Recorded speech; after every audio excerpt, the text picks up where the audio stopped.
Ada beberapa sayuran sehat yang kita yakini baik untuk dikonsumsi setiap hari, yang ternyata justru menjadi dalang di balik sakit, lutut tubuh kaku, dan napas terengah-engah hanya setelah berjalan beberapa langkah. Bahkan sayuran-sayuran ini mungkin menjadi bahan bakar utama yang menyalakan api 3 penyakit tinggi kolesterol darah tinggi gula darah di dalam tubuh Anda. Terutama bagi Anda semua yang menyimak ini, jika Anda sudah berusia di atas 60 tahun, mohon pusatkan perhatian Anda sepenuhnya. Karena rahasia yang akan saya Dr. Budi Santoso ungkap hari ini mungkin akan membalikkan konsep pola makan yang telah Anda pegang selama puluhan tahun. Namun ini juga mungkin menjadi satu-satunya kesempatan bagi Anda untuk mendapatkan kembali vitalitas dan terbebas dari rasa sakit yang menahun. Dan di antara semua itu, pembunuh nomor satu yang paling berbahaya, saya berani bertaruh, adalah makanan yang disukai setiap rumah tangga, kentang. Tapi kentang jenis apa sebenarnya? Mengapa ia memiliki bahaya yang begitu besar? Mohon pastikan Anda menonton sampai akhir. Tunggu sebentar sebelum kita masuk ke topik utama. Jika Anda peduli dengan kesehatan Anda, silakan klik tombol berlangganan subscribe pada saluran nutrisi cerdas ini dan aktifkan notifikasinya. Karena di sini kita mengungkap kebenaran yang jarang mau dibicarakan orang lain. Saya juga ingin tahu apakah Anda bersedia berjalan bersama saya. Jika Anda sedang menonton video ini dan merasakan hal yang sama, silakan ketik angka 1 di kolom komentar. Jika tidak, ketik angka 0. Jika Anda juga menderita penyakit serupa, silakan tinggalkan pesan di kolom komentar. Saya akan berusaha sebaik mungkin untuk menjawab pertanyaan Anda. Baiklah, mari kita langsung masuk ke topik yang mengejutkan hari ini. Sejak kecil kita diajarkan bahwa makan banyak sayuran itu baik untuk kesehatan. Kalimat ini sendiri mutlak benar. Sayuran kaya akan vitamin, mineral, dan serat yang merupakan sumber nutrisi tak tergantikan bagi tubuh kita. Saya setuju 100% dengan hal ini, tapi teman-teman, ada kata tapi yang sangat besar di sini. Seiring bertambahnya usia, tubuh kita berubah. Tubuh kita bukan lagi tubuh sekuat baja seperti saat berusia 20-an yang tetap baik-baik saja meski makan sembarangan dan begadang. Terutama ketika kita melewati ambang batas usia 60 tahun, tubuh kita ibarat pabrik presisi yang telah beroperasi selama 60 tahun. Meskipun masih berjalan, banyak suku cadang yang mulai menua dan mode operasinya sudah sangat berbeda dibandingkan saat masih muda. Pernahkah Anda memikirkan satu pertanyaan? Mengapa dokter keluarga Anda, bahkan banyak ahli gizi, tidak pernah mengingatkan Anda untuk berhati-hati dalam memakan sayuran tertentu? Jawabannya mungkin sederhana. Karena dalam buku teks, Kedokteran Modern Energi dan Dampak Halus dari Makanan seringkali diabaikan oleh lembaga penelitian obat-obatan yang besar. Mereka lebih terbiasa memberi Anda resep obat untuk mengobati radang sendi daripada memberikan menu makanan yang dapat mencegah radang sendi. Mereka ahli dalam memadamkan api yang sudah berkobar, tetapi jarang mengajari kita cara mencegah percikan api yang tak terlihat itu. Percikan api ini adalah apa yang akan kita kenali hari ini sebagai akar penyebab umum dari semua penyakit degeneratif pada lansia peradangan kronis. Apa itu peradangan kronis? Bayangkan di dalam tubuh Anda ada api kecil yang tidak pernah padam. Tidak ada kobaran api besar, tidak ada asap tebal, hanya terus membara di sana, hari demi hari, tahun demi tahun. Ketika api tak bernama ini membakar sendi Anda, itu berubah menjadi radang sendi artritis, membuat jalan Anda tertatih-tatih. Jika membakar pembuluh darah Anda, itu berubah menjadi arteriosklerosis, pengerasan pembuluh nadi yang memicu tekanan darah tinggi dan lemak darah tinggi. Jika membakar pankreas Anda, itu bisa menyebabkan diabetes. Dan yang lebih menakutkan, para ilmuwan telah menemukan bahwa api tak bernama yang membara ini adalah tempat tidur paling nyaman untuk membiarkan sel kanker. Jadi apakah Anda sekarang mengerti? Kita tidak hanya melawan gejala permukaan seperti sakit lutut atau gula darah tinggi, kita melawan musuh bersama di baliknya peradangan kronis. Dan yang menyalakan api besar ini seringkali justru adalah sayuran yang kita anggap paling polos dan paling sehat. Lantas sayuran apa saja yang berbulu domba namun diam-diam menyiramkan bensin ke dalam api di tubuh kita? Selanjutnya saya akan mengungkap 3 pembunuh sendi ini dalam urutan hitung mundur. Tolong dengarkan baik-baik dan periksa apakah Anda juga sering memakannya. Pertama, yang menempati urutan ketiga dalam daftar hitam kita adalah paprika hijau. Banyak orang menyukai teksturnya yang renyah dan rasanya yang unik. Baik itu ditumis dengan irisan daging atau dijadikan salad, paprika hijau seringkali ada. Namun ahli imunologi dari Jepang memperingatkan kita, terutama bagi orang paruh baya dan lansia yang tubuhnya mulai menua, bahwa paprika hijau mengandung sejenis protein yang disebut lektin. Para ilmuwan bahkan mengklasifikasikan lektin dari paprika hijau ini sebagai sejenis neurotoksin tanaman yang mengganggu kekebalan tubuh. Apa artinya? Sederhananya ini adalah agen rahasia yang dikirim oleh tanaman untuk mengganggu sistem kekebalan tubuh kita. Bayangkan dinding usus kita adalah lapisan pelindung yang sangat-sangat tipis rapuh stocking sutra. Lapisan ini bertugas menyerap nutrisi sekaligus menghalangi zat berbahaya masuk ke dalam darah. Nah, zat khusus dalam paprika hijau ini ibarat ribuan lem tak kasat mata yang berduri. Setelah dimakan, ia akan menempel erat pada dinding usus Anda. Seiring berjalannya waktu, lem-lem ini akan mulai merusak lapisan pelindung tersebut seperti melubangi stocking sutra Anda. Fenomena ini dalam dunia medis disebut sindrom usus bocor, leaky gut syndrome. Begitu usus mengalami kebocoran racun-racun yang seharusnya dibuang dan sisa makanan yang belum dicerna sempurna akan dengan leluasa menembus dinding usus, membanjiri aliran darah kita dan menyebar ke seluruh tubuh. Ketika tamu tak diundang ini sampai ke sendi Anda, sistem kekebalan tubuh akan segera membunyikan alarm dan mengirim pasukan untuk menyerang mereka. Akibatnya sendi Anda mulai meradang, bengkak, dan sakit. Zat ini seperti magnet kecil yang akan menempel pada tulang rawan sendi Anda. Lama-kelamaan membuat pergerakan sendi Anda seperti roda gigi yang berkarat berbunyi krek-krek, terasa ngilu dan nyeri. Sebuah konflik kecil yang seharusnya diselesaikan di dalam usus berubah menjadi bencana sistemik yang membakar seluruh tubuh.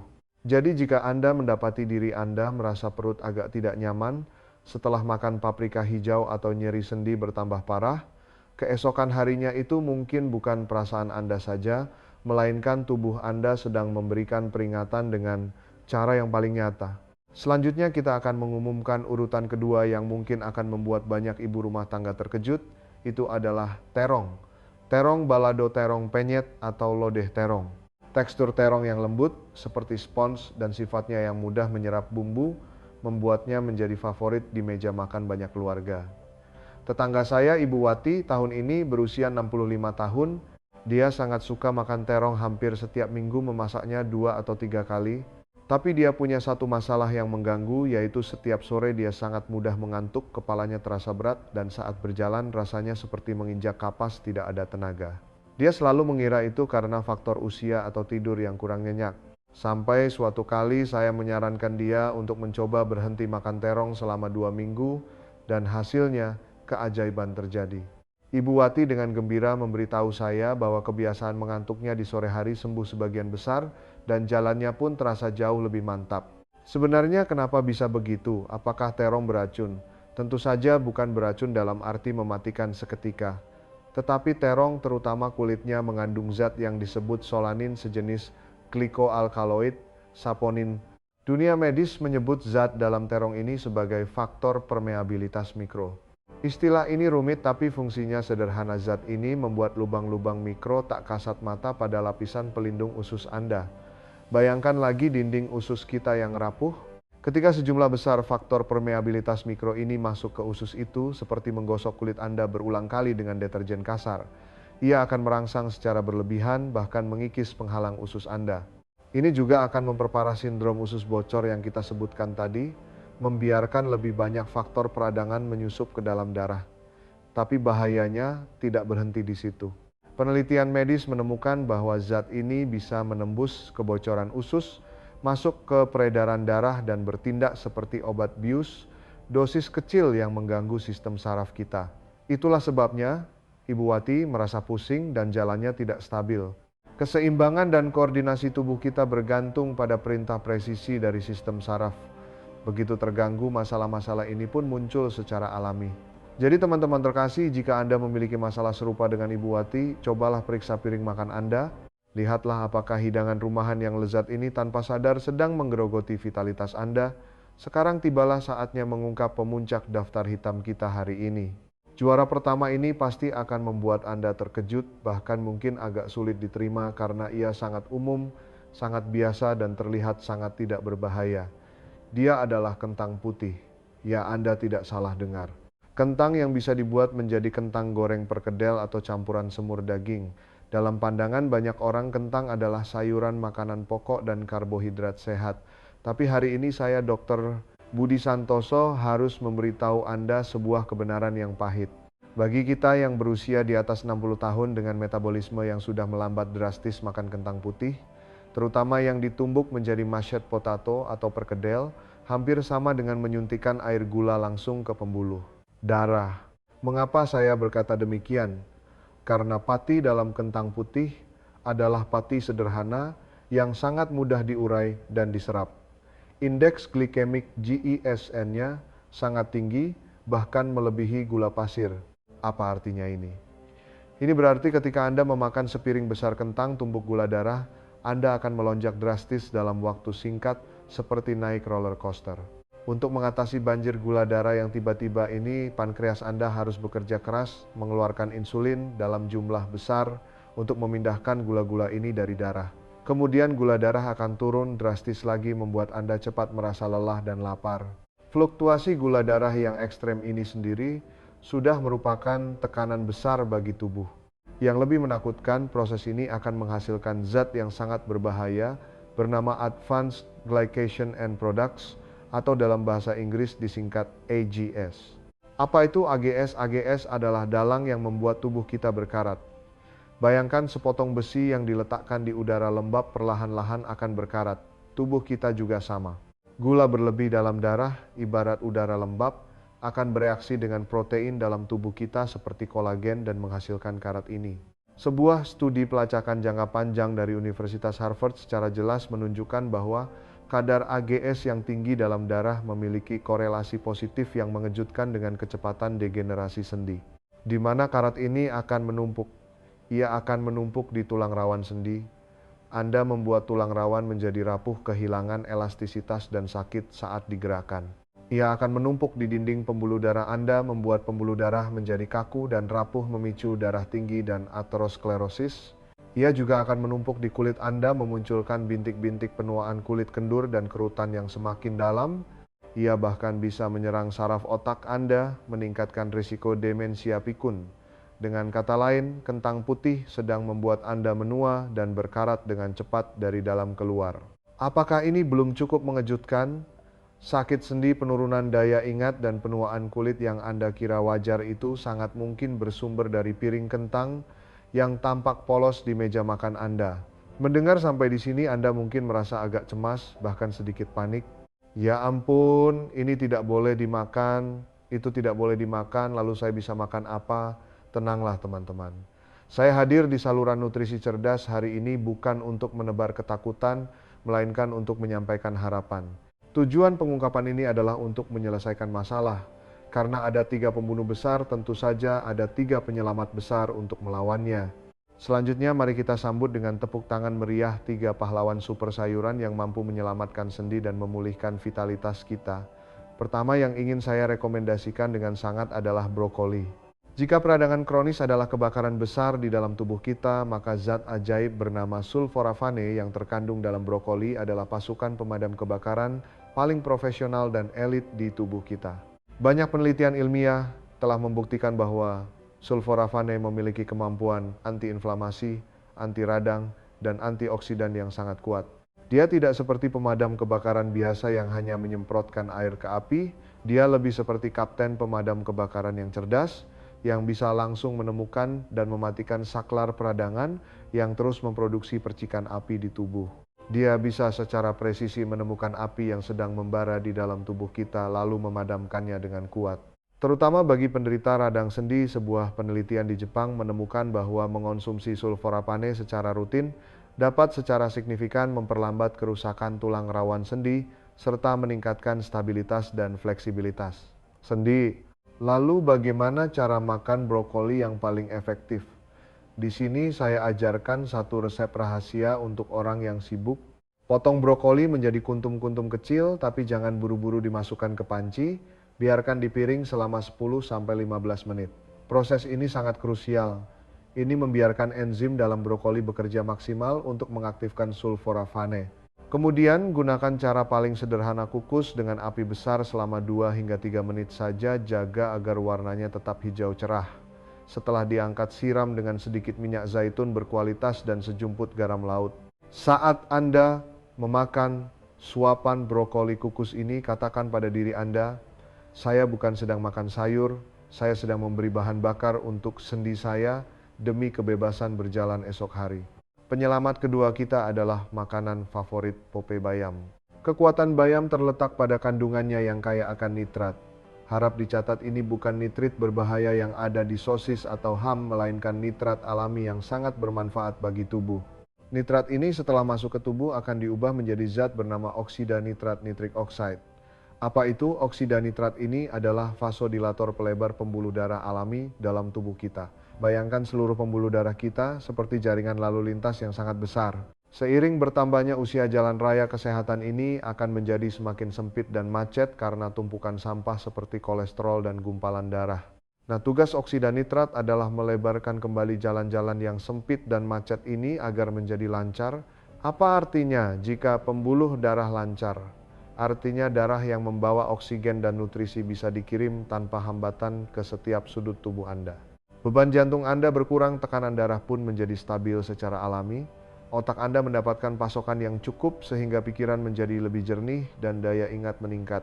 Sirkulasi darah ke ujung-ujung tubuh membaik, masalah tangan dan kaki dingin pun bisa teratasi. Setiap suapan bayam ibarat memberikan layanan SPA yang lembut bagi pembuluh darah Anda yang telah bekerja keras seumur hidup membuatnya kembali elastis. Terakhir, pahlawan yang tampil adalah teman baik yang sudah kita kenal sejak kecil, wortel. Kita semua tahu wortel bagus untuk mata karena kaya akan beta-karoten yang bisa diubah menjadi vitamin A dalam tubuh, mencegah rabun senja dan mata kering. Tapi jasa wortel jauh lebih dari itu. Dia adalah penjaga setia seluruh sistem saraf kita. Tubuh kita seperti robot presisi. Semua gerakan, keseimbangan, dan koordinasi bergantung pada sinyal listrik yang dikirim dari otak. Sistem sirkuit ini adalah saraf kita. Vitamin A dan antioksidan lain dalam wortel ibarat pita isolasi yang membungkus lapisan luar kabel-kabel listrik ini. Jika lapisan isolasi ini menipis atau rusak, sinyal listrik akan mengalami korsleting atau kebocoran arus. Penyampaian pesan menjadi tidak akurat. Reaksinya pada tubuh adalah jalan menjadi tidak stabil, respon melambat, koordinasi tangan dan kaki memburuk, bahkan mudah jatuh. Jadi dengan menumis wortel sebentar menggunakan minyak yang baik, karena beta-karoten larut dalam lemak butuh minyak untuk membantunya, terserap, Anda bisa secara efektif melengkapi bahan isolasi ini. Ini melindungi sirkuit saraf kita, memastikan setiap perintah otak dapat tersampaikan dengan presisi tanpa kesalahan. Ini bukan hanya agar bisa melihat lebih jelas, tetapi agar Anda bisa melangkah dengan mantap di setiap jenjang kehidupan, pergi ke tempat manapun yang Anda inginkan, dan memeluk setiap orang yang Anda cintai. Setelah bicara banyak teori ilmiah, saya khawatir Anda masih merasa ini agak jauh dari kenyataan. Maka saya akan ceritakan kisah nyata yang terjadi di sekitar saya. Pak Harun adalah seorang pensiunan sopir truk, usianya hampir 70 tahun.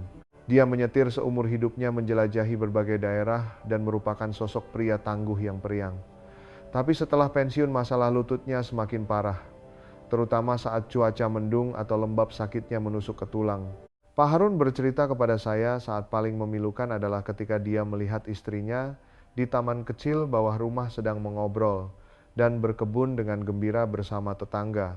Sementara dia sendiri tidak punya keberanian menuruni belasan anak tangga karena lututnya sakit. Dia berkata, "Saya merasa seperti tahanan yang terkurung di rumah lantai 2 ini. Orang yang seumur hidup menyetir truk akhirnya tidak bisa pergi kemana-mana." Perasaan itu lebih menyiksa daripada rasa sakit fisik apapun. Dokter memberinya obat pereda nyeri dan menyarankan fisioterapi, tapi hasilnya selalu kurang memuaskan. Suatu kali saat mengobrol, saya tidak sengaja mengetahui bahwa makan malam Pak Harun hampir tidak pernah lepas dari makanan favoritnya, mashed potato, kentang tumbuk. Istrinya biasa membuat kentang tumbuk yang dicampur krim dan susu hingga sangat gurih dan lembut. Saat itu juga saya berbagi teori yang saya sampaikan kepada Anda hari ini. Saya menyarankan dia tidak perlu mengubah yang lain dulu, cukup ganti kentang tumbuk saat makan malam dengan brokoli kukus yang saya ajarkan tadi. Coba berturut-turut selama 2 minggu. Awalnya Pak Harun setengah percaya, setengah ragu, merasa masa cuma makan sayur bisa berpengaruh besar. Tapi dia memutuskan untuk mencoba. Hasilnya baru 1 minggu berlalu dia menelepon saya, nadanya penuh kegembiraan yang tak percaya. Dia bilang rasa bengkak di lututnya berkurang banyak. Pada akhir minggu kedua dengan emosional, Dia memberitahu saya bahwa dia sudah bisa berjalan, turun tangga sendiri pelan-pelan ke taman untuk berjemur matahari. Dan minggu lalu dia bahkan menyetir sendiri membawa istrinya jalan-jalan ke puncak. Kata-kata yang dia ucapkan di telepon masih saya ingat dengan jelas. Dia berkata, "Dokter Budi, saya benar-benar berterima kasih. Yang saya temukan kembali bukan hanya lutut yang bisa berjalan, tapi saya menemukan kembali kebebasan saya dan harga diri saya sebagai seorang laki-laki." Teman-teman, bukankah kisah Pak Harun adalah sebuah keajaiban yang nyata? Dia tidak menghabiskan uang sepeser pun untuk membeli suplemen mahal, juga tidak melakukan pengobatan rumit. Dia hanya melakukan satu pergantian kecil yang sederhana, mengganti bom gula darah si kentang putih dengan raja antiinflamasi si brokoli. Hasilnya bagaikan bumi dan langit. Hari ini kita telah bersama-sama mengungkap paprika hijau terong dan kentang putih, 3 jenis sayuran yang mungkin diam-diam menyakiti tubuh kita yang berusia di atas 60 tahun. Kita juga telah berkenalan dengan brokoli bayam dan wortel, 3 pahlawan super yang bisa membantu kita melawan peradangan dan menjaga kesehatan. Harap diingat saya, membagikan ini bukan agar Anda mulai membenci ketiga sayuran tadi dan tidak menyentuhnya sama sekali seumur hidup. Makan sesekali untuk melepas rindu rasa sama sekali tidak masalah. Kuncinya ada pada frekuensi dan substitusi penggantian. Yang perlu kita lakukan adalah secara sadar mengurangi frekuensi asupan sayuran pembunuh dan pada saat yang sama menjadikan sayuran pahlawan sebagai tamu rutin di meja makan kita. Perubahan ini sama sekali tidak sulit, ini tidak mengharuskan Anda mengeluarkan banyak uang, juga tidak menuntut Anda mengikuti rencana yang rumit. Setiap pilihan makanan Anda sebenarnya adalah suara yang Anda berikan untuk kesehatan masa depan Anda. Apakah Anda memilih peradangan rasa sakit dan penuaan? Atau Anda memilih vitalitas, kemudahan, dan kemandirian? Hak keputusan sepenuhnya ada di tangan Anda sendiri. Mulai hari ini, mulai dari makan Anda, berikutnya cobalah membuat sedikit perubahan kecil. Ganti kentang tumbuk dengan brokoli kukus, ganti tumis paprika hijau dengan tumis bayam, ganti terong balado dengan tumis wortel, lalu rasakan dengan saksama umpan balik yang diberikan tubuh Anda. Saya yakin tidak butuh waktu lama Anda akan seperti Pak Harun yang merasakan sendiri kembalinya rasa ringan dan vitalitas yang sudah lama hilang. Di sini saya ingin mengajak Anda semua untuk membuat sebuah janji kesehatan bersama saya. Jika Anda bersedia mulai hari ini mencoba mengganti 3 sayuran pembunuh itu dengan 3 sayuran pahlawan, meskipun hanya seminggu sekali, mari kita bertindak bersama, saling mengawasi dan menjadi saksi perubahan satu sama lain. Ini bukan hanya dukungan untuk saluran nutrisi cerdas, tapi merupakan janji terberat Anda untuk kesehatan diri sendiri.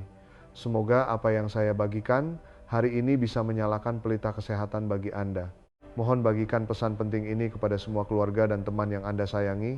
Satu tindakan berbagi yang sederhana mungkin bisa mengubah kualitas hidup mereka di masa tua. Terima kasih telah menonton saya, Dr. Budi Santoso. Saya mendoakan Anda dan keluarga Anda agar senantiasa memiliki tubuh yang bebas, rasa sakit penuh vitalitas, sehat panjang umur, dan selalu tersenyum. Sampai jumpa di kesempatan berikutnya.